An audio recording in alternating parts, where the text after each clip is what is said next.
Bueno, ahora sí, ya estamos en vivo. Confirmame, Pamela, que hayas podido compartirlo en Facebook y comenzamos.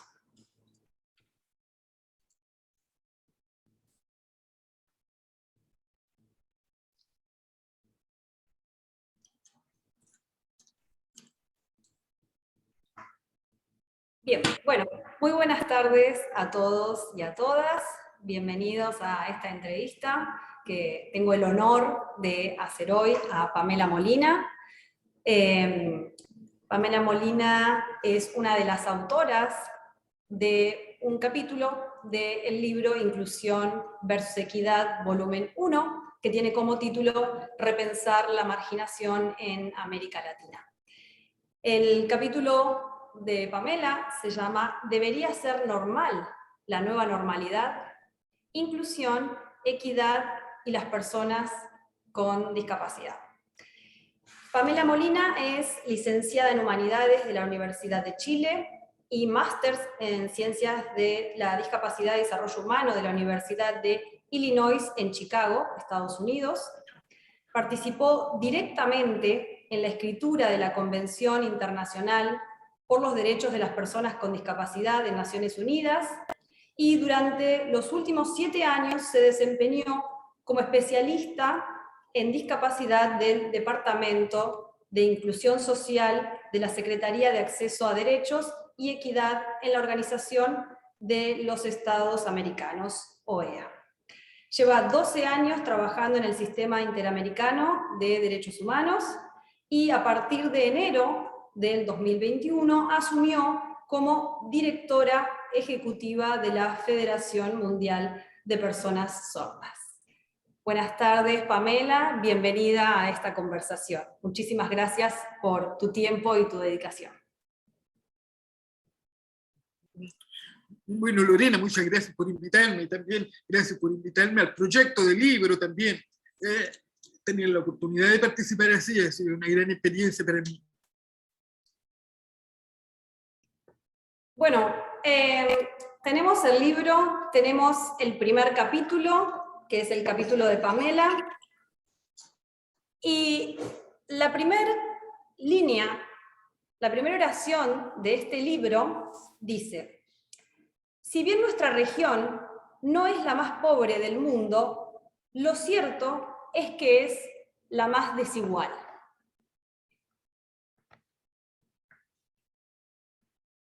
Qué fuerte esta introducción, no solo a tu capítulo, creo que definitivamente aplica y es transversal a todos los capítulos de este libro, a todos estos grupos en situación de marginación con los que tuvimos oportunidad de encontrarnos y reflexionar a partir de este libro. Te propongo, Pamela, que te explayes un poco más en esta línea, de dónde viene y por qué es de alguna manera la central en este capítulo.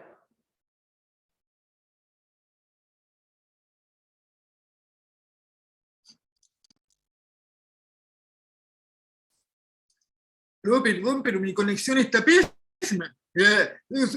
Se me congela, vuelvo. Bueno, entonces, por favor, ¿puedes repetir un resumen? ¿Hiciste una pregunta? Sí. Sí. Te preguntaba sobre la primera línea de tu capítulo, que dice: si bien nuestra región no es la más pobre del mundo, lo cierto es que es la más desigual. Si pudiéramos reflexionar, comenzar con esta línea puntual que es el puntapié de todo el libro.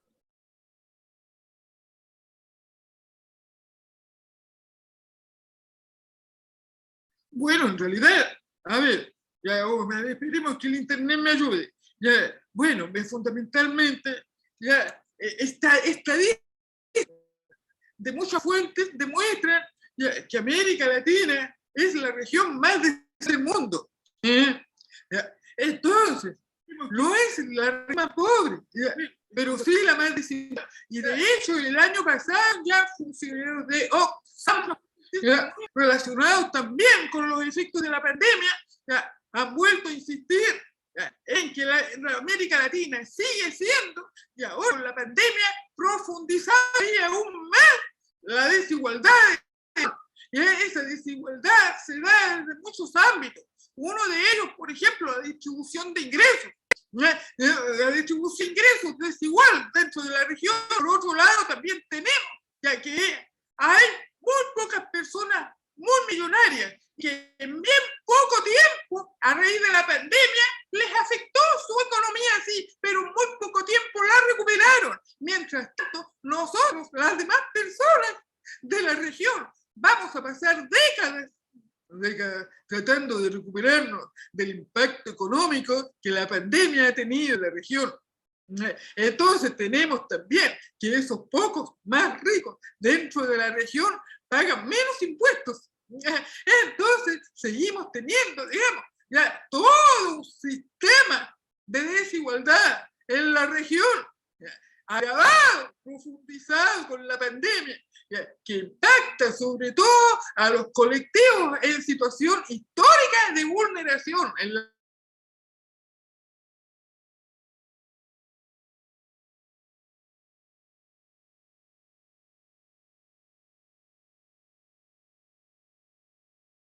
Se congeló la imagen de ella. Esperamos a que reconecte Pamela. Las personas con discapacidad, las mujeres, las personas de colectivos LGTBIQ, etcétera, etcétera. Entonces, tenemos ya todavía ya pruebas y evidencias estadísticas de organismos internacionales que trabajan en los temas, que refuerzan, recalcan y han afirmado que América Latina es la región más desigual y lo sigue siendo. Y se sigue profundizando esa desigualdad. Ese es el punto que nos desafía. Nosotros a ese que nos desafía. A ver cómo, si hablamos de reconstrucción, de construir después de la pandemia, ¿cómo vamos a enfocar políticas públicas de reconstrucción o de nueva construcción que destruyan, descontextualizan?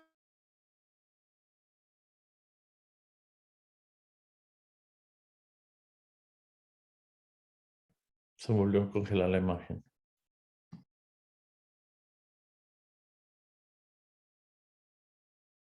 Desigualdad. Queremos alcanzar la equidad. Entonces deberíamos replantearnos lo que queremos, volver a construir, lo que queremos reconstruir o más bien construir desde cero.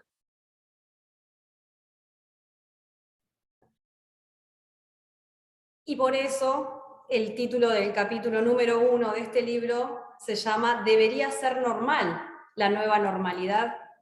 Gracias, Pamela.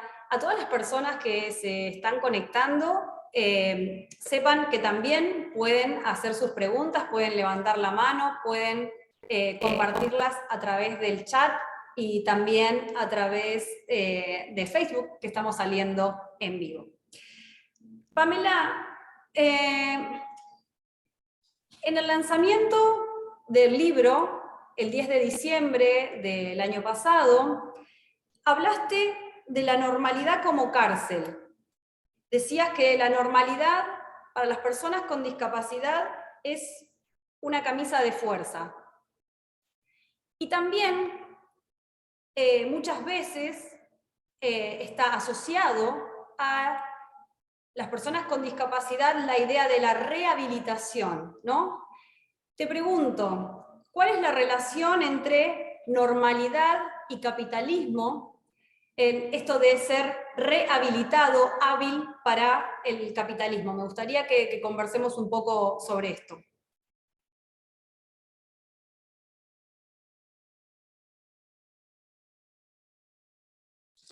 Parece que se congeló la imagen de ella.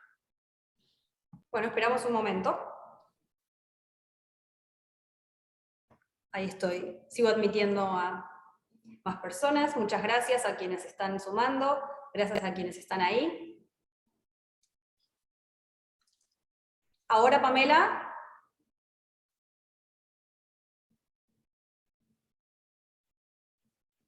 Y agradecemos a Gerardo que está haciendo la interpretación en lengua de señas Aló, también. perdón, pero estoy congelada, veo a Gerardo congelada. A ver, Te ¿se vemos me bien. puede repetir de nuevo, por favor, la pregunta? Bien. ¿Sí me oyen? Sí. Ahora la pregunta es, ¿cuál es la relación entre normalidad y capitalismo? En la presentación del libro decías que la normalidad es una camisa de fuerza para las personas con discapacidad.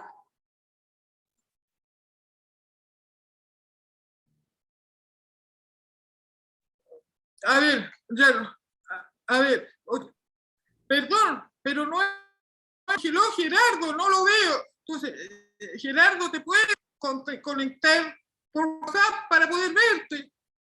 ¿Ya?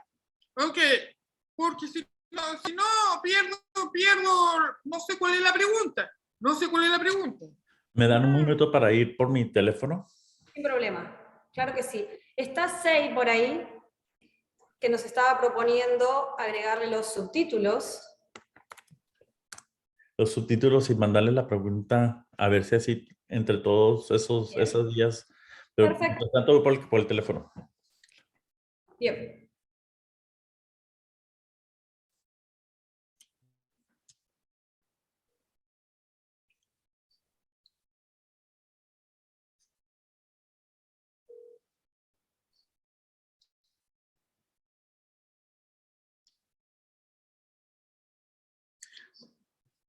Ok, a ver, Lorena, ya, como ya me escribiste, bueno, voy a ir a la segunda pregunta ya para no hacer esperar a la gente. Bueno, la relación entre capitalismo y normalidad.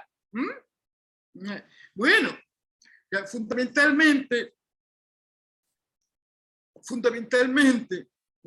desde el modelo social de la discapacidad, nosotros planteamos que la discapacidad es una construcción social, ¿no?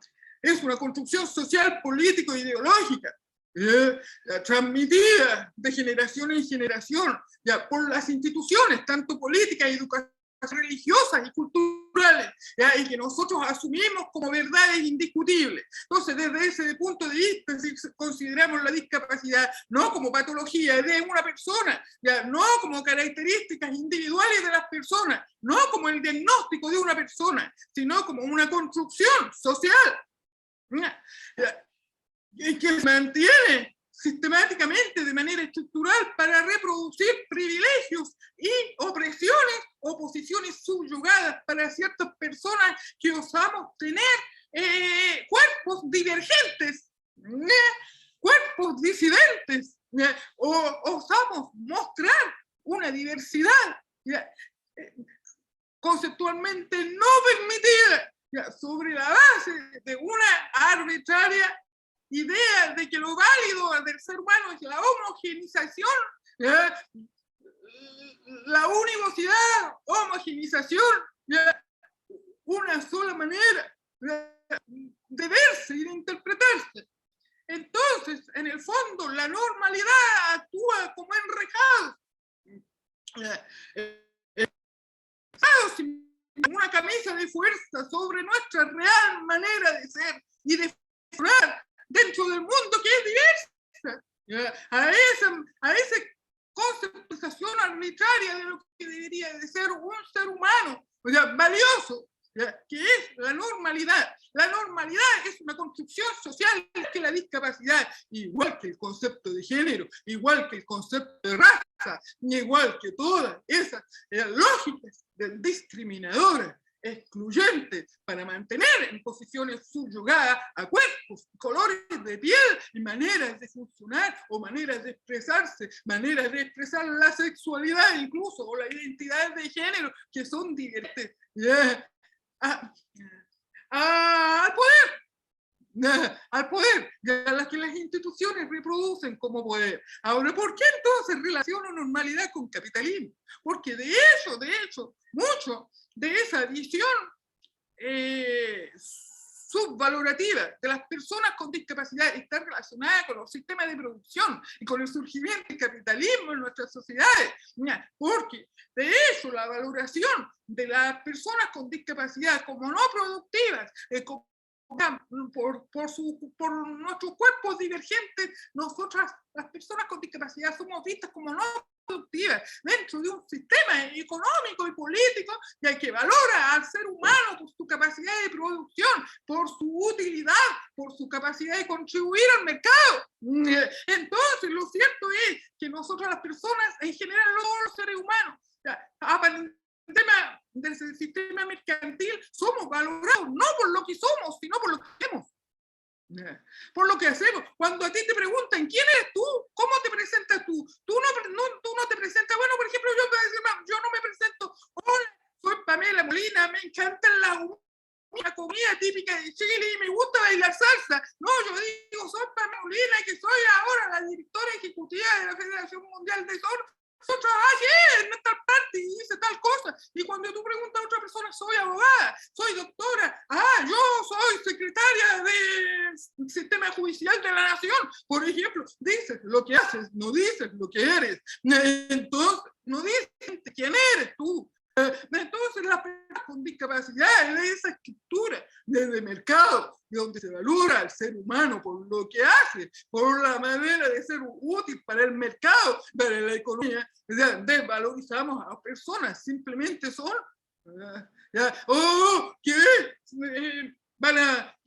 que van a producir, desarrollarse o a desenvolverse dentro del mundo de una manera no según las lógicas del mercado, igual válida, igual de valiosa, igual de contribuyentes al desarrollo humano de nuestras sociedades, donde la diversidad es una riqueza. Entonces, ahí es donde yo relaciono que el concepto de la normalidad está muy vinculado ya con el capitalismo, ya cuando subvalorizamos a las personas con discapacidad y las segregamos y las ponemos en el espacio de anormalidad o de producción, no utilidad, ya, porque se considera que por gente ya no se va a adaptar al sistema de producción regular, no se va a adaptar ni va a tener éxito, entre comillas, en el sistema educativo, en el sistema laboral, ya digamos, todo lo cual está muy relacionado con la estructura, los sistemas de producción y la estructura mercantil de los estados y de las sociedades en las cuales vivimos. Y entonces, por eso, en el fondo, reenfatizar nuevamente que el concepto mismo de discapacidad como discapacitación de personas por su divergencia corporal es una construcción ideológica, social, mantenida y preservada por las instituciones que quieren mantener ciertos privilegios, ciertas opresiones, tal como están. Más o menos, no sé si con esto explico un poco el punto. Muchas gracias, Pamela. Súper claro. Ahora, hay una tendencia a nombrar a las personas con discapacidad desde la diversidad funcional. Y escuchando lo que estás planteando respecto al capitalismo, me hace un poco de ruido. ¿Qué pensás vos de la conceptualización de diversidad funcional?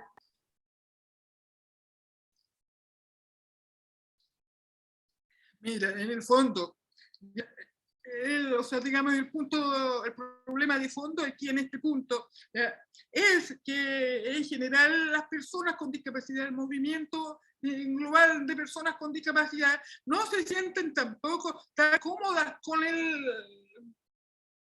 esta nueva categorización, porque nos pasamos categorizando, todo se convierte al final, a la larga, más temprano que tarde, en camisas de fuerza para amoldar identidades que son evolutivas, que son cambiantes.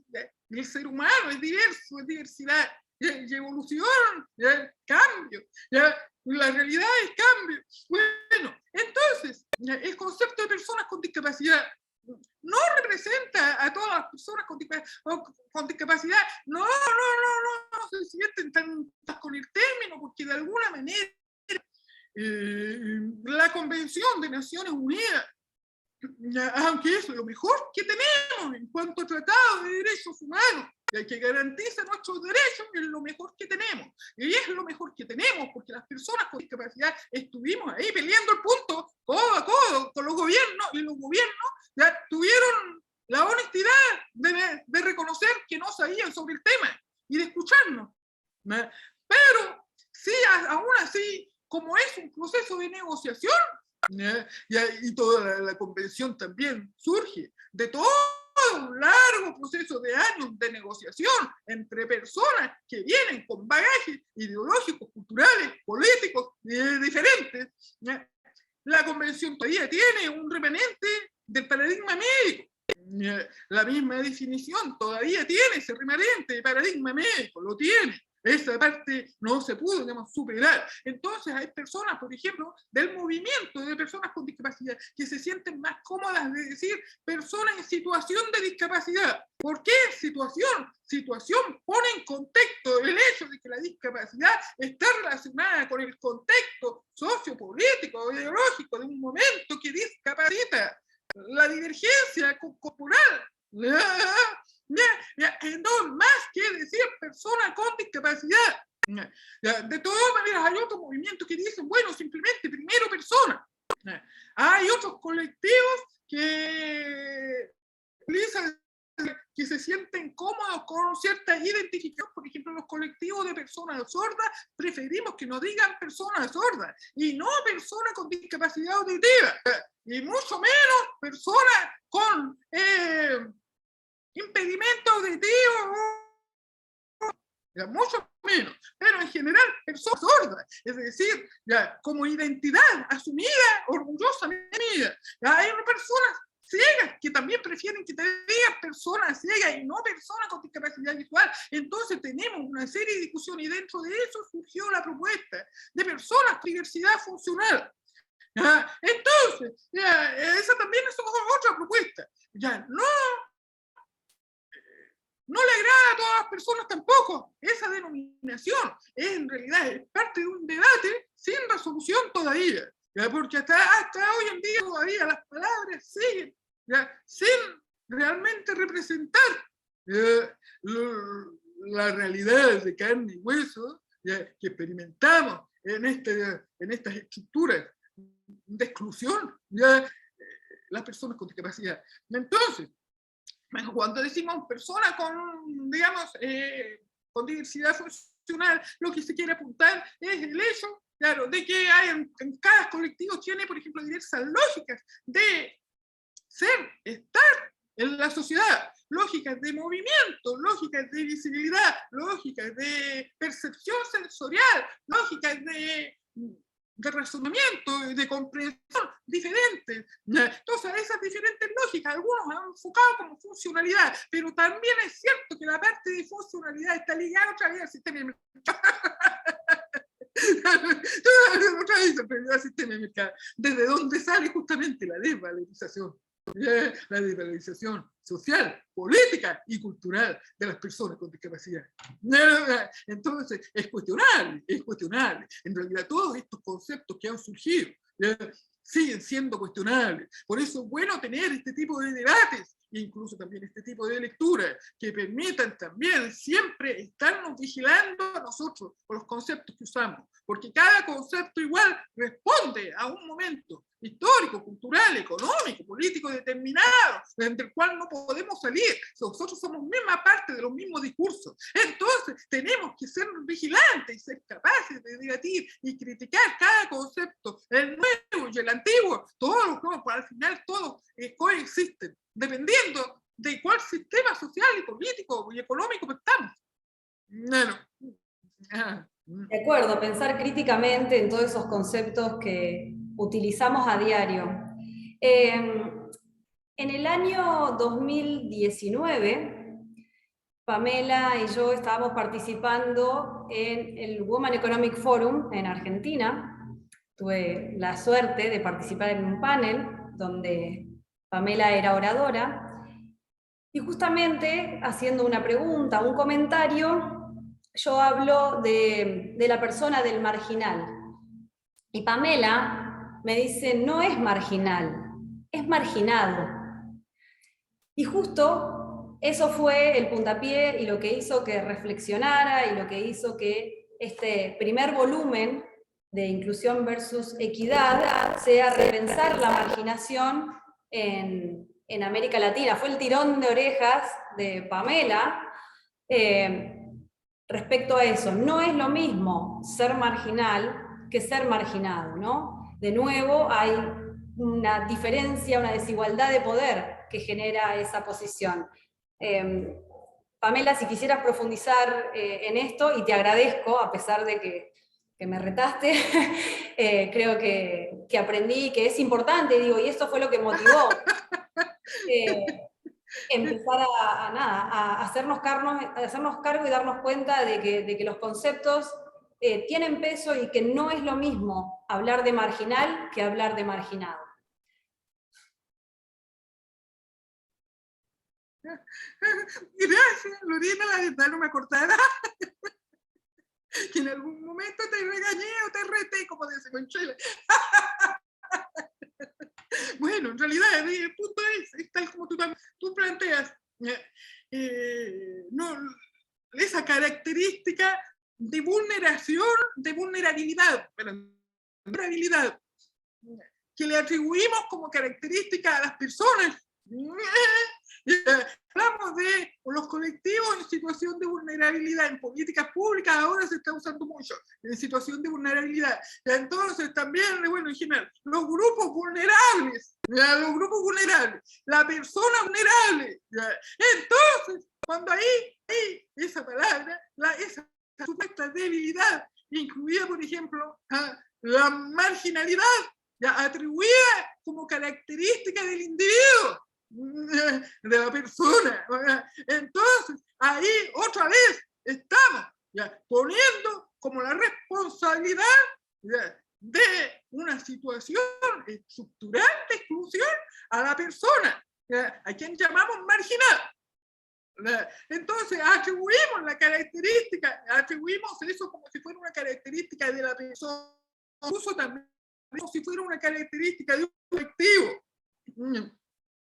Lo marginal como característica del colectivo implica otra vez conceptos como, por ejemplo, la resiliencia y otro, es decir, como que para dar esas condiciones tiene que ser una responsabilidad individual de esa persona, de su familia o del colectivo al que pertenece, que es considerado marginal o vulnerable. La responsabilidad de ir adelante con resiliencia, con superpoderes, digamos así, para salir adelante, y la sociedad entonces se siente con una libertad de cuando aplaudimos a una persona, me salió adelante, a pesar de su condición de marginal, esta persona, a pesar de eso, surgió adelante, vamos a aplaudir a la persona, y nosotros estamos super y nosotros no tenemos ninguna respuesta. Pero no, lo cierto es que ninguna de esas condiciones o situaciones, ninguna de esas situaciones es característica de la persona, ni de la familia, ni del colectivo al que pertenece. Son posiciones socialmente impuestas, social y políticamente impuestas. Entonces nosotros marginalizamos colectivos, personas, mujeres, niños, colectivos indígenas, afrodescendientes y de personas con discapacidad. Bueno, nosotros los marginamos, los marginalizamos, los ponemos en condición de desigualdad. Y para naturalizar esa posición de desigualdad estructural, nosotros sustantivizamos.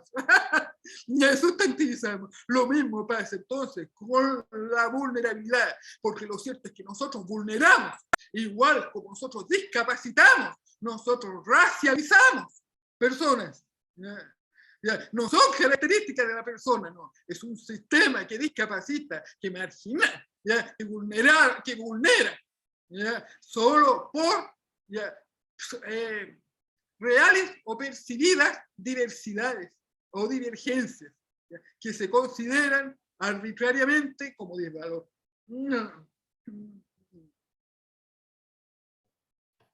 Muchas gracias, Pamela, muy claro. Aquellas personas que se acerquen al libro, que tengan oportunidad de leerlo, van a encontrar en él, en tu capítulo, el concepto de oyentismo. Y quizás es la primera vez que se encuentren con ese concepto, porque no es algo, creo que capacitismo para aquellos que tienen alguna relación con las personas con discapacidad, lo pueden haber escuchado, pero oyentismo es como muy particular. Quisiera pedirte si podés comentar a qué refiere este concepto. Ok, bueno. Bueno, en el fondo, para mí, cultural, bueno, social, política y culturalmente hablando, hay un grupo de ismos, yo le llamo los ismos, que son lógica de discriminación, lógicas de opresión, que tienen es la misma lógica con diferentes conceptos. Entonces, por ejemplo, el machismo, el racismo, dentro de eso, el edadismo, por ejemplo, cuando discriminamos por edad, el heterosexismo, y el oyentismo y el capacitismo. Entonces, son lógicas de opresión por causa de diversidades corporales,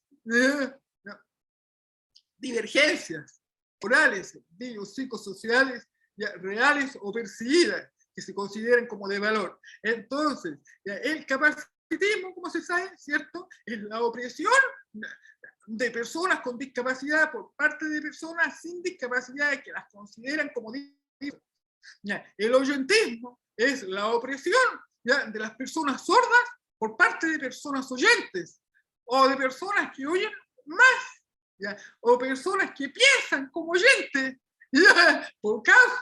porque se considera que ser persona sorda y vivir como persona eminentemente visual es un desvalor. Ella no vale. Entonces, no vale. Y entonces, para que tú puedas ser plenamente feliz y puedas plenamente desenvolverte como ser humano pleno en la sociedad, debe ser oyente, vidente, heterosexual, perfecta y blanca y además masculina. Hombre, no mujer, etc. Entonces, desde el punto de vista del oyentismo, más o menos también para que poner en contexto todos estos ismos, porque en el fondo la lógica de la discriminación y la opción es la misma. Hay una lógica raíz que al final es la misma. Pero los conceptos que quieren expresar los diferentes colectivos que han sido vulnerados y oprimidos, pero la lógica más o menos es la misma. Entonces, en el caso del oyentismo, ¿qué pasa? Nosotros reinterpretamos a una persona sorda en clave oyente, porque pensamos que la mejor manera para desenvolverse y ser independiente de las personas sordas es que oigan, que hablen, que usen su voz, que lean los labios, que usen la pedagogía de comunicación total o la lectura labial, que la lengua de señas no es una lengua completa, en la lengua de señas la oprimimos, hacemos educación oral, hacemos educación en comunicación total, colonizamos la lengua de señas, la desconstruimos, la destruimos usando comunicación total, o la destruimos usando español signado, destruimos su gramática, porque consideramos que es mejor destruir esa lengua y oyentizarla. Eso es oyentismo, es colonización y opresión de la cultura sorda, de la lengua de las personas sordas, de la identidad de las personas sordas, para hacerlas parecer lo más posible a personas oyentes. El oyentismo es, por ejemplo, como política pública, la utilización indiscriminada del implante cloquial como personas sordas. El considerar como ajuste razonable para personas sordas solo aquellos que están centrados en la audición, en vez de darle la posibilidad. A ver, me estoy congelando. En vez de darle la posibilidad de generar autonomía a través de su uso de su propio natural, visual, o autonomía a través del uso de tecnologías como la vibración, como las luces, como las alarmas visuales, ese tipo de cosas que permiten tu independencia siendo tal como eres, una persona sorda, pero no, todas las políticas públicas están centradas en convertir a la persona sorda en lo más parecida a una persona oyente, igual como en el caso de personas con discapacidad, normalizar a la persona con discapacidad a través de prótesis, etcétera, pero no se le da independencia tal como es. Entonces, más o menos, eso es a lo que se le llama el oyentismo. El oyentismo también implica en lo que se llama el hearing explaining, es decir, explicar a una persona sorda desde un punto de vista oyente. Son muchas veces que por lo general no se ven como discriminación, a veces se ven como, oh, voy a ayudar, y entonces se ven como de buena intención, pero sabemos ya que de buenas intenciones se pavimenta el infierno. Ya, y también sabemos, como dice la frase, lo que tú haces por mí, sin mí, es contra mí. Entonces, ya, el tema del oyentismo es bien complicado, porque a la comunidad sorda, al tener una lengua que es propia y diferente, ya, si no es conocida socialmente, ya, su voz no llega a ser visible en la sociedad para defenderse. Ya, entonces, la opresión y la colonización de la comunidad sorda, forzándola a usar métodos orales en vez de usar métodos visuales, eso es oyentismo.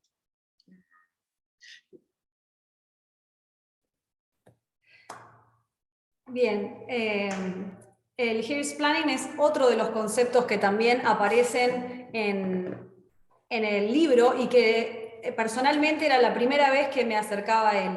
Así que te agradezco muchísimo para aquellos que ahora vayan, que se animen a leerlo. Bueno, ya van a tener el glosario para poder entenderlo mejor. Bueno, tenemos poquito tiempo, 2 preguntas más. El próximo libro, como este se llama Repensar la marginación en América Latina, el próximo va a tratar sobre cuestionar privilegios que profundizan desigualdades. Si nos corremos del modelo lingüístico-cultural, ¿cuáles serían 3, si pudieras enumerar 3 privilegios que profundizan las desigualdades, cuáles serían?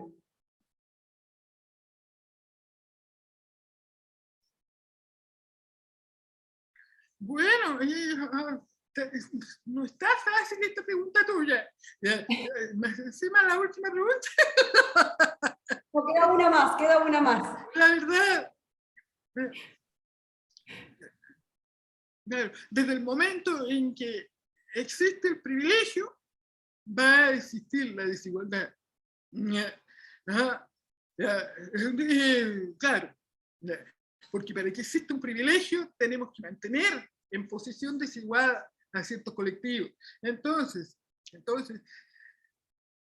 es complicado, además también para responderte, depende de cuál contexto o de cuál colectivo dar los ejemplos. Y desde mi punto de vista, cualquier privilegio, cualquiera que sea, va a mantener, ya según los contextos, a profundizar desigualdades. Mientras tengamos privilegios, la desigualdad de existir. Entonces tiene que haber una correlación equitativa de esfuerzos. Y tiene lo que tenemos la igualdad sustantiva, es la diferencia. Bueno, te voy a dar un ejemplo, por ejemplo, desde el punto de vista de la comunidad sorda, sobre un privilegio que obviamente mantiene, perpetúa la desigualdad estructural de las personas sordas.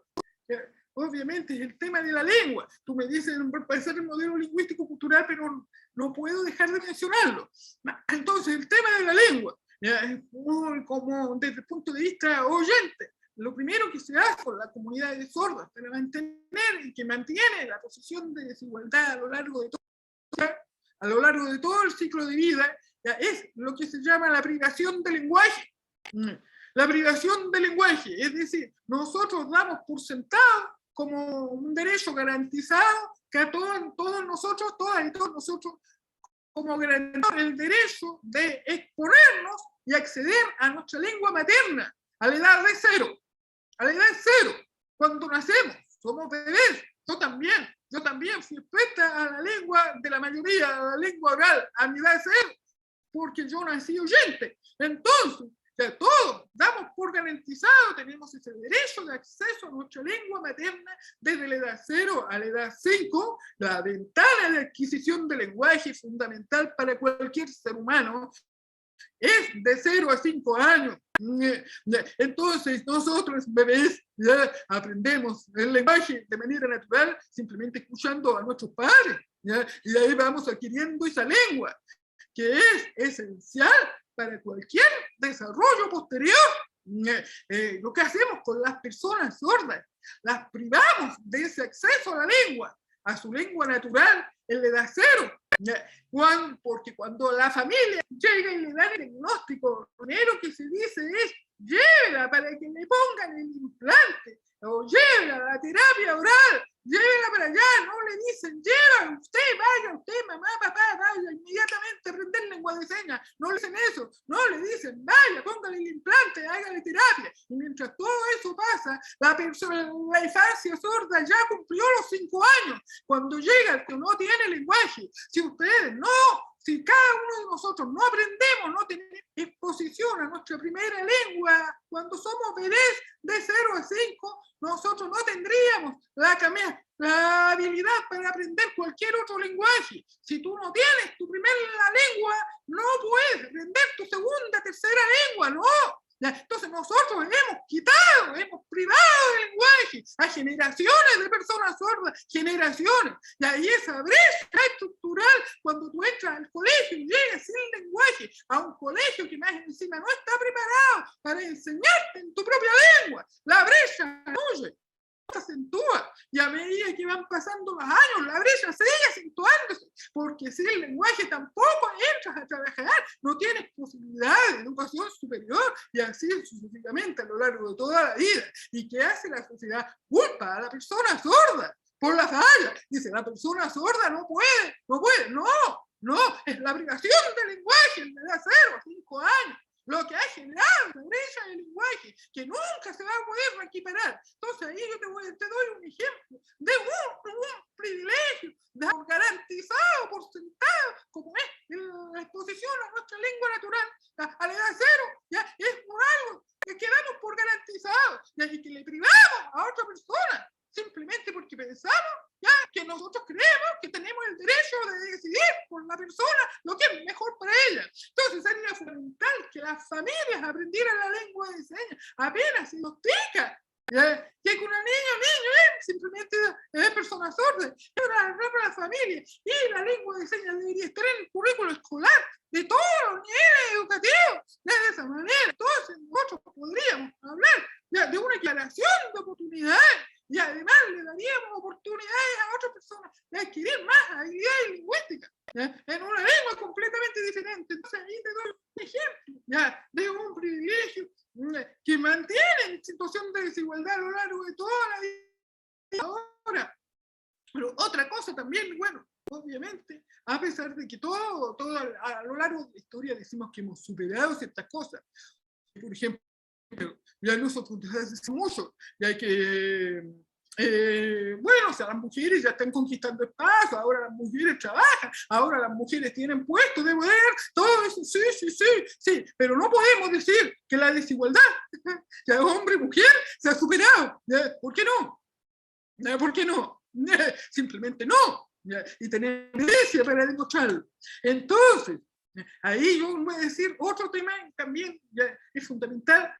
Ya, cuando no visibilizamos la interseccionalidad, ya, la interseccionalidad como parte ya, de nuestra identidad humana, ya, entonces, si las mujeres todavía siguen siendo discriminadas, violentadas, ya, asesinadas, ya, a pesar de todo lo que se dice que las mujeres han conquistado, ya, es porque ese privilegio ya, patriarcal todavía existe, ya, sigue manteniendo la desigualdad, pero además, ahora todavía ese privilegio que todavía acentúa más la desigualdad cuando no consideramos la intersección entre mujer, discapacidad, mujer, pueblo indígena, mujer afrodescendiente, mujer migrante, mujer LGTBI y todas estas otras interseccionalidades que van a impactar la posibilidad a lo largo de todo el ciclo de vida alcanzar la igualdad de oportunidades. ¿Por qué no?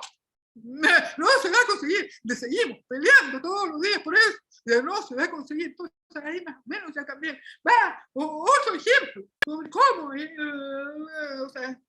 cómo los privilegios pueden, si seguimos manteniéndolo, seguir acentuando y manteniendo la situación de desigualdad a lo largo de toda la vida de una persona.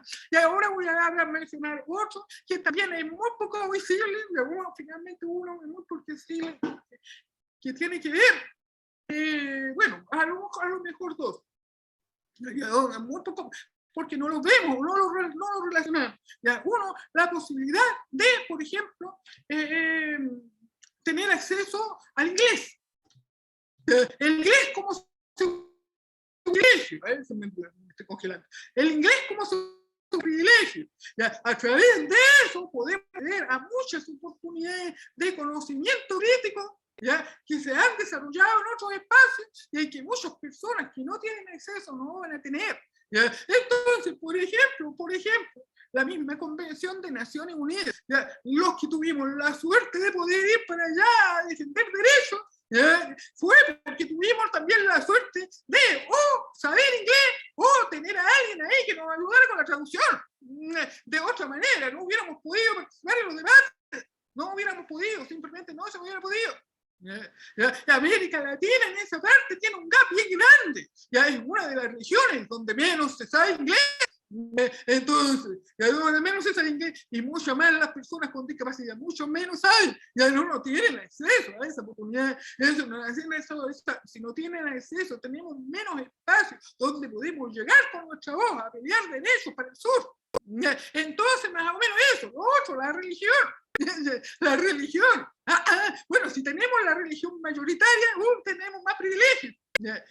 Pero si tenemos una religión bien, que hoy en día es discriminada, perseguida, entonces la desigualdad aumenta. Es más, para mujeres con discapacidad, inmigrantes en nuestros países. Entonces ahí más o menos algunos ejemplos. En general, cualquier privilegio perpetúa desigualdades, pero hay algunos que lo que pasa es que no los vemos. Y como no los vemos, ahí los mantenemos. Y hay menos crítica contra eso. Entonces, hay una cosa que me gustaría también mencionar, una cosa todavía hay, por ejemplo, el tema de la migración. Adentro de los migrantes hay personas con discapacidad o familias que tienen personas con discapacidad, pero no tenemos estadísticas sobre cuántas personas migrantes con discapacidad hay. Cuando se hacen informes de migración todavía no hay desgloses sobre la discapacidad en la migración, están recién empezando y es importante considerarlo, muy importante, porque va a impactar otra vez esa misma brecha de desigualdad.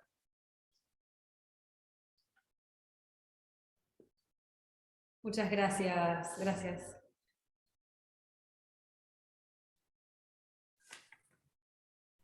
Hay una pregunta en el chat. Si quisieras brevemente, Ismael pregunta, ¿la inclusión es acorde a un sistema político democrático?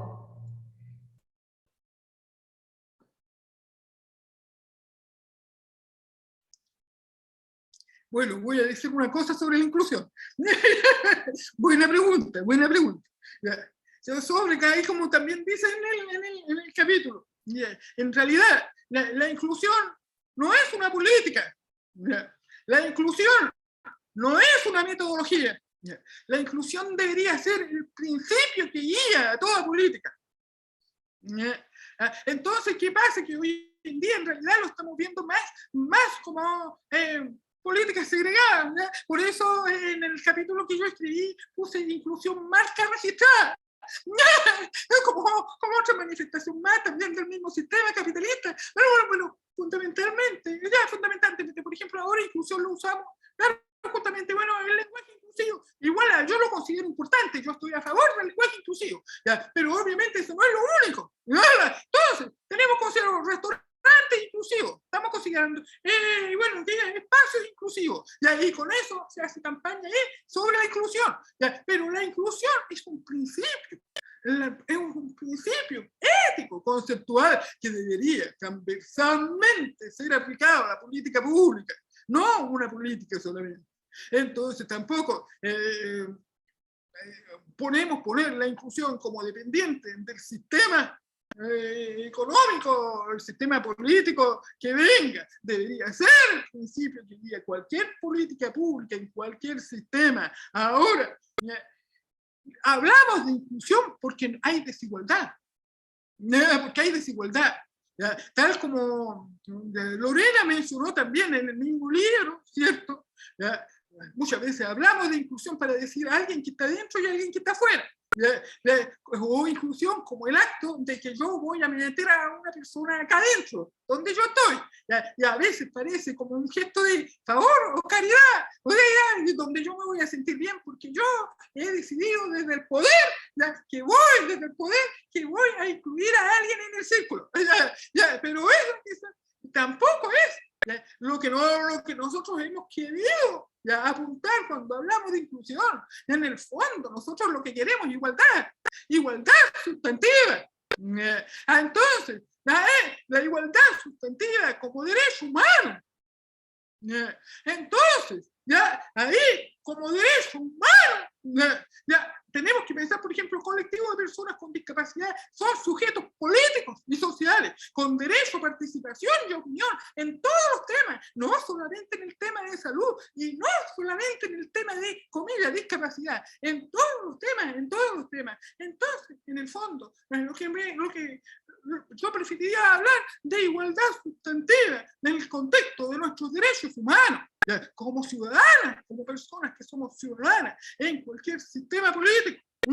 Claro, y eso, porque si no, es más de lo mismo. Muchas gracias, Pamela. Tenemos una pregunta más y prometo que con esta sí cerramos.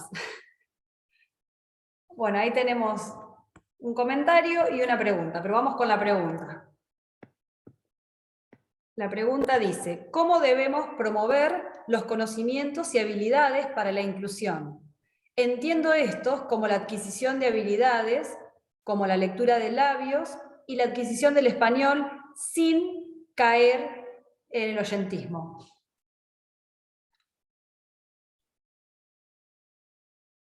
A ver, me perdí. ¿Estaban leyendo el chat o no? Sí.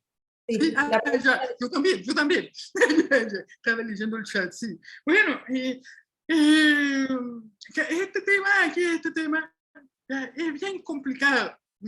Es complicado, pero es complicado. Igual, más o menos, algo dije en relación a que el lenguaje, la lengua, al que tú tienes acceso, por supuesto que es un privilegio. Obviamente, si tú tienes acceso a una segunda lengua, es un privilegio. Ahora, por ejemplo, yo también creo que el sistema internacional de señas todavía es accesible solo para un grupo de personas sordas que tienen la oportunidad de acceder a entornos internacionales, porque el sistema internacional de señas se aprende en entornos internacionales. Cuando tú tienes la posibilidad de ir y participar en entornos internacionales, tienes la posibilidad de aprender el sistema internacional de señas, pero las comunidades sordas de los países todavía necesitan su lengua de señas nacional y por lo tanto necesitamos también superar esa barrera. Por lo general es un tema económico, otra vez. Cuando la accesibilidad se convierte en negocio también y no en un derecho humano, que hay que pagar tanto por cada intérprete de lengua de señas que para muchos organizadores de eventos no es posible poner intérprete por cada lengua nacional. Es el tema de las personas sordas. Ahora, en el caso de las personas hipoacúsicas que tienen otras necesidades de acceso, entonces aquí digo que el tema es complicado porque yo considero que tampoco es justo comparar la situación de ambos colectivos, o incluso la situación de cualquier colectivo, porque no es comparable. Entonces, porque en el caso, por ejemplo, de las personas sordas han sido privadas de su lengua, privada de su lengua. Y esa lengua ha sido oprimida todavía hasta el día de hoy. Entonces, la posibilidad de acceso de las personas sordas y de inclusión a la educación, al trabajo, de todo en su lengua, no existe. Ahora, las personas hipoacústicas tienen, o sea, las personas sordas, las personas sordas tienen una doble vinculación, como digo en el libro.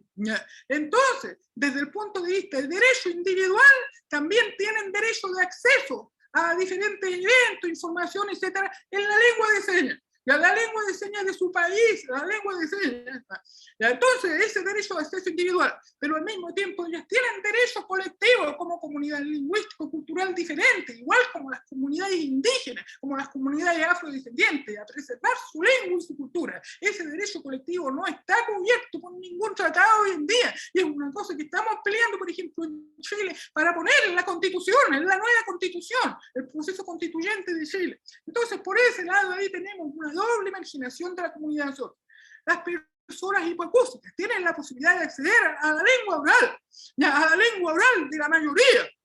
Y muchas personas hipoacústicas prefieren continuar teniendo acceso a la lengua oral de la mayoría. Entonces, las personas hipoacústicas necesitan subtítulos, sí. Sí, entonces necesitan subtítulos, porque las personas hipoacústicas, en el caso de la mayoría, pueden leer y escribir bien en la lengua de la mayoría, o al menos mucho, o sea, con mejores condiciones que las personas sordas, asignantes, que no tuvieron acceso a la lengua de la mayoría de manera natural. Entonces, las personas hipoacústicas necesitan subtítulos. Y si es cierto, en los eventos hay que pelear por subtítulos. Bueno, por lo general, por ejemplo, nosotros peleamos por lengua de señas y subtítulos, y no por uno de los dos, porque ninguno de los dos es reemplazable. No es reemplazable. Entonces, por ejemplo, personas hipoacústicas, la lengua de señas no la saben, necesitan subtítulos. Pero las personas sordas, el subtítulo no les sirve tampoco.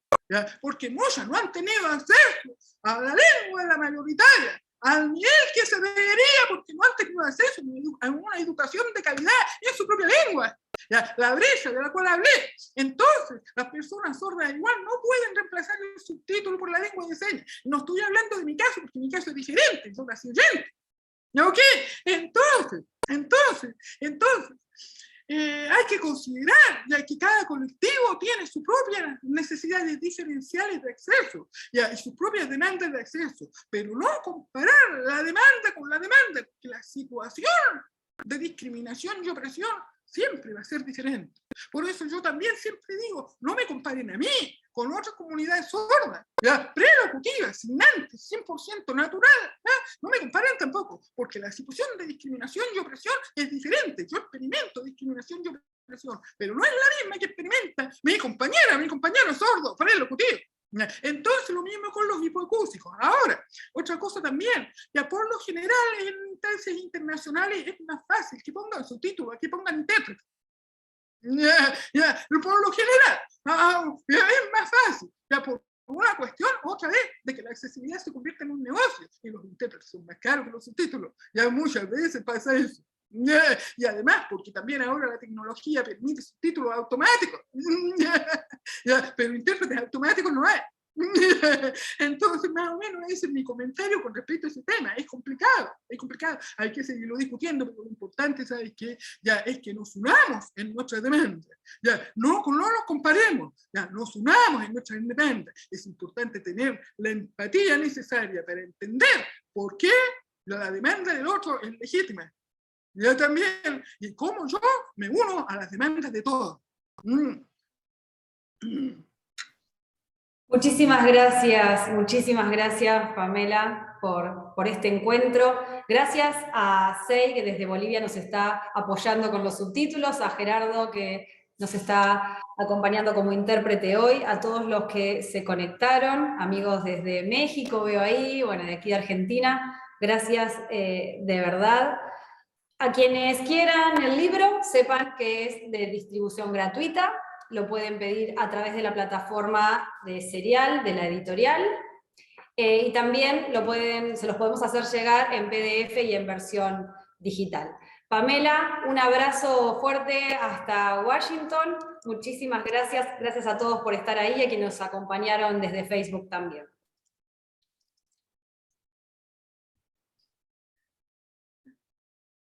Adiós, gracias. Gracias.